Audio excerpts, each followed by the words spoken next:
I don't know if any of you remember, back when I first started here, senior citizens could take courses for free. And we had a lot of senior citizens on this campus, a lot of seniors. And I can't tell you what great students they were and how great being part of this community was for them. Well, we hit the budget doldrums in the 80s, and they started having to pay half tuition. And then, I don't even remember when it went away forever, and they had to start paying full tuition.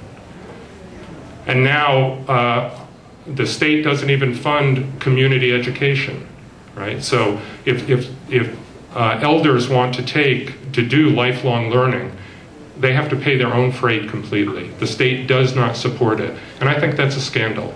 And I think that's something we must look at, because if we don't invest in our elders, and this is a different way of thinking, but if we don't invest in our elders, I think we're in big trouble as a society, as a state. These will be the major themes of my campaign. They'll also be the major focuses of my work after I'm elected. But, see, this is bringing it to a close. First, I've got to get elected. This is going to be a tough race. Between now and next May, I got to knock, they tell me, and I guess I believe it, I've got to knock on 10,000 doors in my district and let my neighbors know about the campaign.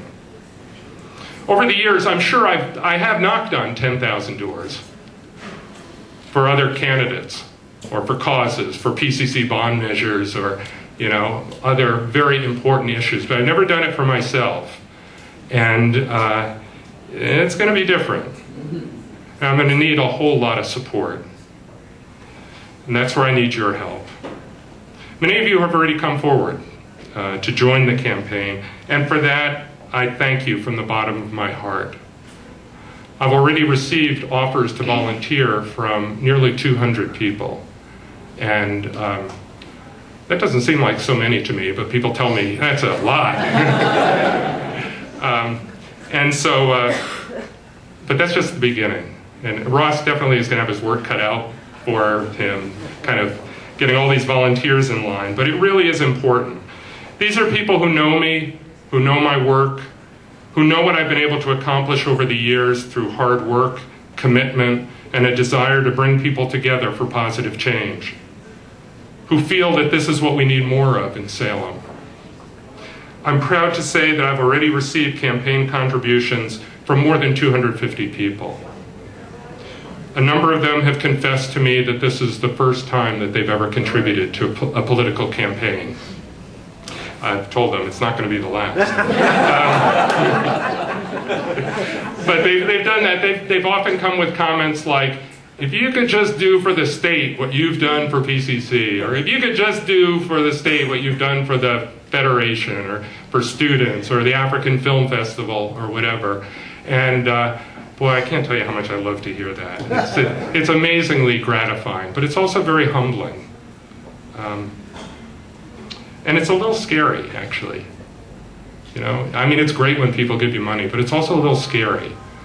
There are actually 2 people in this room who've given me $1,000 each. And these are not wealthy people at all.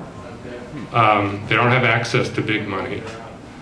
But they decided that this was an investment that they had to make. And, when I think about that, it's incredibly emotional.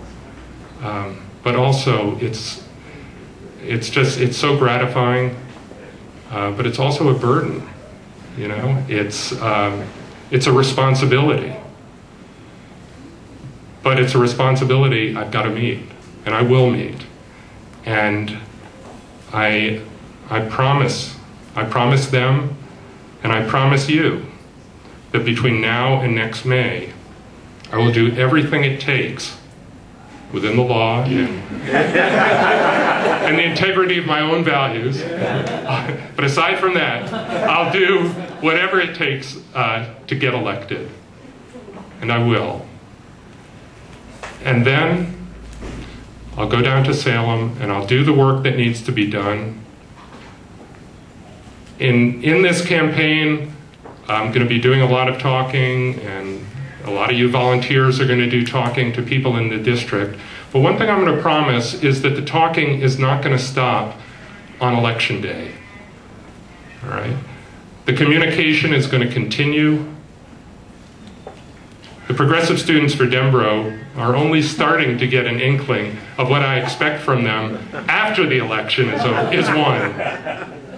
Because too often that's what happens. The election is over and the constituents don't see you or don't really hear from you until the next election. Okay? But it's going to be different here. It has to be different. We need to empower people. We need to involve people. Every step of the way.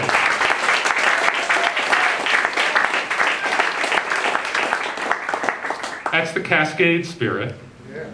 Right? Yeah. And that's what we're going to do to restore a progressive vision to this state, a vision of hope and a vision of opportunity. Thank you all for coming.